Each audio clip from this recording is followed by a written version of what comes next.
Hello, my little listeners. I'm going to tell you a funny story.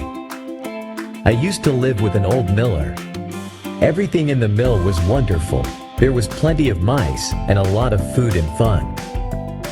But one day, the old man died and left his 3 sons a mill and a donkey as an inheritance. The eldest son took the mill, the middle son took a donkey, and the youngest son was given me, so as not to be upset.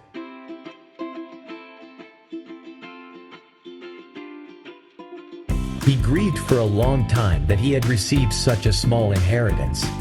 He even began to wonder how he wouldn't have to starve and beg.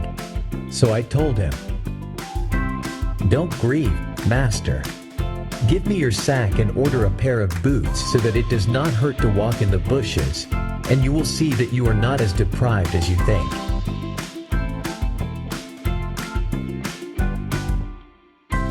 Of course, the youngest son was hesitant at first, but knowing that I am a craftsman at catching mice and knowing my other strengths, he thought that maybe I would really help him in his misfortune. I put on my boots with a serious look, and I took the bag and went into the forest, where there were many rabbits. I put bran and grass in the bag. I lay down on the ground, pretended to be dead, and waited for some young rabbit to slip into the bag to eat the baits I had thrown there. As soon as I lay down, I could celebrate my victory. A young rabbit jumped into the sack. I immediately grabbed the sack and, rejoicing at my catch, and immediately went to the king. I was let come into the king's palace. Once there, I bowed to the king and said, "Here, sire, is a rabbit. The Marquis of Carabas, the name I chose to call my master, has instructed me to bring you this rabbit as a gift." "Tell your master," replied the king, "that I thank him and am very pleased."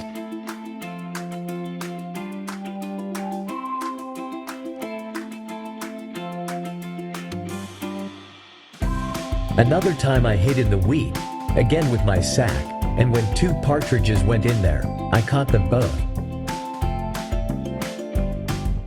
Then I took them to the king as well as the rabbit. The king graciously accepted the partridges as well. Thus for 2 or 3 months I carried gain to the king on behalf of my master. One day I heard that the king was going for a ride along the riverbank with his daughter, the prettiest princess in the world. Therefore, I told my master, "If you want to take my advice, you'll be happy forever. Go and swim in a certain place, and don't worry about the rest." The Marquis of Carabas obeyed me, though he didn't understand what it was for. The moment my master started swimming, the king was just passing by. Suddenly I shouted, "Help! Help! The Marquis of Carabas is drowning." The king poked his head out of the carriage at the shout and, recognizing me, ordered his servants to run quickly to the rescue of the Marquis of Carabas.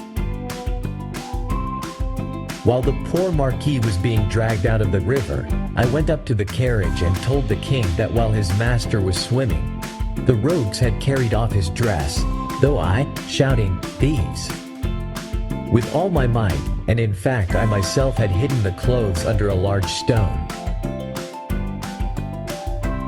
The king immediately ordered his servants to bring the Marquis of Carabas' king's best suit and put his guest in a carriage for a ride. I was so glad that my plan was beginning to come to fruition and ran forward. On the way, I met some peasants cutting grass in a meadow.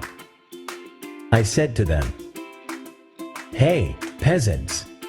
If you don't tell the king that this meadow belongs to the Marquis of Carabas, watch out, I'll grind you all to pieces." Did the king really ask the peasants whose meadow it was? The Marquis of Carabas. They answered in one voice. My threat frightened them.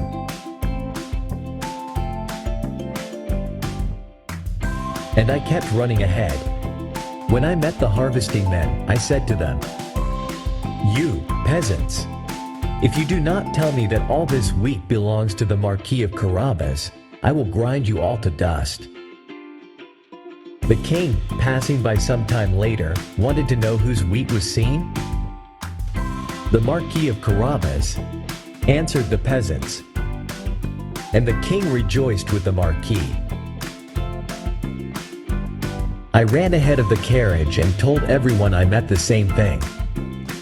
The king was impressed by the Marquis of Carabas' enormous fortune. Finally, I ran to the beautiful castle, which belonged to the ogre, who had great wealth.